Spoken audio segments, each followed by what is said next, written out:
Filistinli kardeşlerimiz muhacir olacak. Ümmet rahat yüzü görmeyecektir. Bu saldırı ve işgali bitirmenin yolu iki devlet çözüm, işgal rejimiyle ilişkileri normalleştirme safsataları değildir. Bunun böyle olmadığına tarih şahittir. Siyonist rejimle kurulacak her türlü ilişki Kudüs davasını yalnız bırakacak ve zayıflatacak. Aksa'ya yönelik saldırıları artıracak, işgal ve talağının genişlemesiyle sonuçlanacaktır. Bunu hiçbir Müslüman kabul etmemelidir. Bu işgal ve saldırıları bitirmenin tek yolu, Kudüs ve Filistin topraklarında Siyonist işgali tamamen kaldırmaktır. Bu da Filistin halkının şerefli ve izzetli direnişine ses olmak, bütün imkanları seferber edilerek destek olmak, her zaman ve zemininde yanlarında olmakla olur. Filistin halkının kendi vatanlarını, Kudüs'ün şeref ve izzetini savunmak için yapmış olduğu mücadele meşru ve kutsaldır. Bu mücadele asla bir terör eylemi değildir.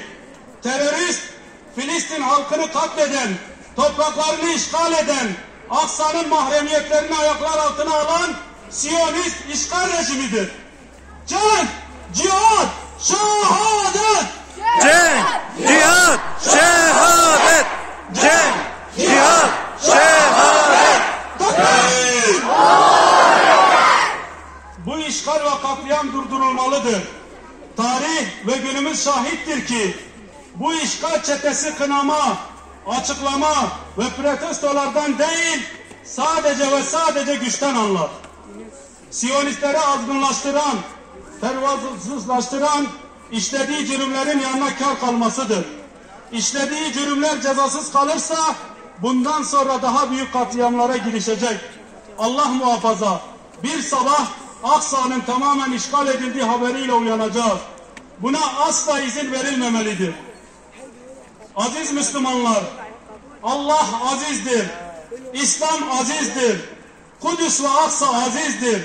Zulme, işgal ve talana teslim olmayıp direnenler azizdir ve aziz olmaya devam edeceklerdir. Kudüs ve Aksa saldırıya uğradığı zaman gündemimize girmemeli. Daima gündemimizin birinci maddesi olmalı. İşgalden kurtuluş için kısa, orta ve uzun vadeli işleyen ve kendisini güncelleyen somut planlarımız olmalıdır. Takbir! Aksa saldırıya uğradığı zaman gündemimize girmemeli. Daima gündemimizin birinci maddesi olmalı. İşgalden kurtuluş için kısa, orta ve uzun vadeli işleyen ve kendisini güncelleyen somut planlarımız olmalıdır. Takbir! İşgal rejimini zulüm ve işgalinde pervasızlaştıran Müslümanların birlik olmamalarıdır. 2 milyarlık İslam ümmetinin gözü önünde bu katliamların yapılması kabul edilemez. İzzetli ve şerefli Müslümanlar, gençlerimiz, kadınlarımız, alim ve yöneticilerimiz bu zilleti kabul etmemeli. Aksa'nın izzeti ve özgürlüğü için birleşmeli ve ayağa kalkmalıdır. Müslüman uyuma, Aksa'ya sahip çık! Müslüman uyuma, Aksa'ya sahip çık! Müslüman uyuma, Aksa'ya sahip çık! Takbir! Müslüman ülkelerin yöneticileri ve hasreten Türkiye bu saldırıları sona erdirip tekrarlanmaması için somut adımlar atılmalıdır.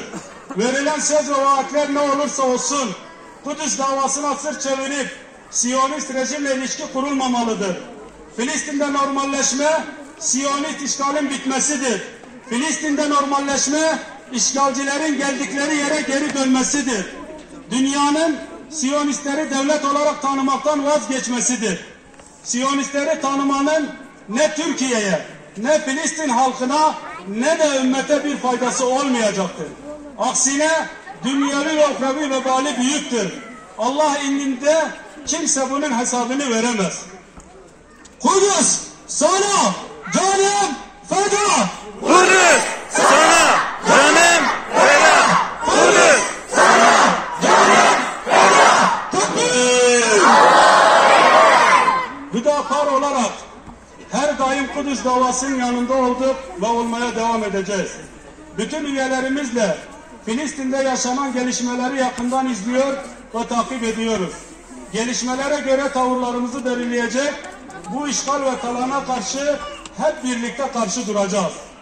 Allah bizleri özgür Kudüs için mücadele edenlerden eylesin. En kısa zamanda Aksa'da hep birlikte namaz kılmayı nasip eylesin. Allah razı olsun. Ayağınıza sağlık. Var olun, sağ olun.